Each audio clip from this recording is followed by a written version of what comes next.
നിങ്ങൾക്കറിയാമോ ഞാൻ പറയാൻ പോകുന്ന കാര്യം KSEB ഡിപ്പാർട്ട്മെൻറ്റിനെ പറ്റിയിട്ടുള്ള കാര്യമാണ്. എന്താണെന്ന് വെച്ചാൽ ചെറിയ വീടുകൾക്ക് വൈദ്യുതി കണക്ഷൻ ലഭിക്കുവാൻ വേണ്ടി ഉടമസ്ഥാവകാശ രേഖ ആവശ്യമില്ല. 1076 ചതുരശ്ര അടി അല്ലെങ്കിൽ 100 സ്ക്വയർ മീറ്റർ താഴെ തറ വിസ്തീർണമുള്ള വീടുകൾക്ക് വൈദ്യുതി കണക്ഷൻ എടുക്കുവാൻ വേണ്ടി സ്ഥലത്തിന്മേലുള്ള നിയമപരമായ അവകാശം തെളിയിക്കുന്നതിന് പ്രത്യേകം രേഖ നൽകേണ്ടതില്ല. എന്നാൽ വെള്ള പേപ്പറിൽ ഒരു അണ്ടർടേക്കിംഗ് ലെറ്റർ എഴുതി നൽകണം. ഇതെന്തൊക്കെയാണെന്ന് ഞാൻ പറഞ്ഞുതരാം. ഇനി ഞാൻ പറയാൻ പോകുന്നത് പോലെ ഒരു വെള്ള പേപ്പറിൽ താഴെ പറയുന്ന കാര്യങ്ങൾ രേഖപ്പെടുത്തി ഒരു വെള്ള കടലാസിൽ എഴുതിയ സാക്ഷ്യപത്രം മാത്രം അപേക്ഷയുടെ കൂടെ നൽകിയാൽ മതിയാകും.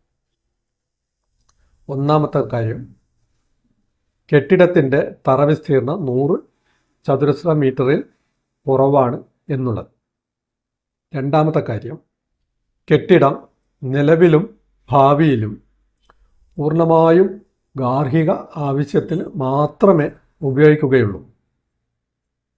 മൂന്നാമത്തെ കാര്യം, വൈദ്യുതി കണക്ഷൻ ഒരു തരത്തിലും കെട്ടിടത്തിന്മേലുള്ള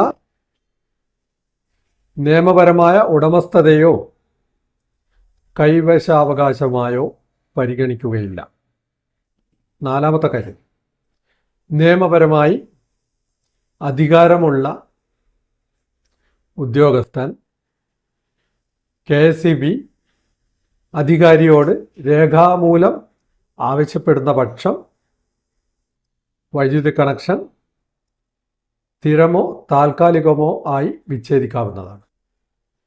ഇന്നത്തെ ഈ കാര്യം നിങ്ങൾക്ക് ഉപകാരപ്പെട്ടിട്ടുണ്ടെങ്കിൽ ഇതുവരെ ചാനൽ സബ്സ്ക്രൈബ് ചെയ്യാതെയാണ് കണ്ടുകൊണ്ടിരിക്കുന്നുണ്ടെങ്കിൽ ഒന്ന് ചാനൽ സബ്സ്ക്രൈബ് ചെയ്യുക, ലൈക്ക് ചെയ്യുക, അത് മറ്റുള്ളവരിലേക്ക് ഒന്ന് ഷെയർ ചെയ്തും കൊടുക്കും. അപ്പോൾ പുതിയ അറിവും വിശേഷവുമായിട്ട് അടുത്ത വീഡിയോയിൽ നമുക്ക് കണ്ടുമുട്ടാം.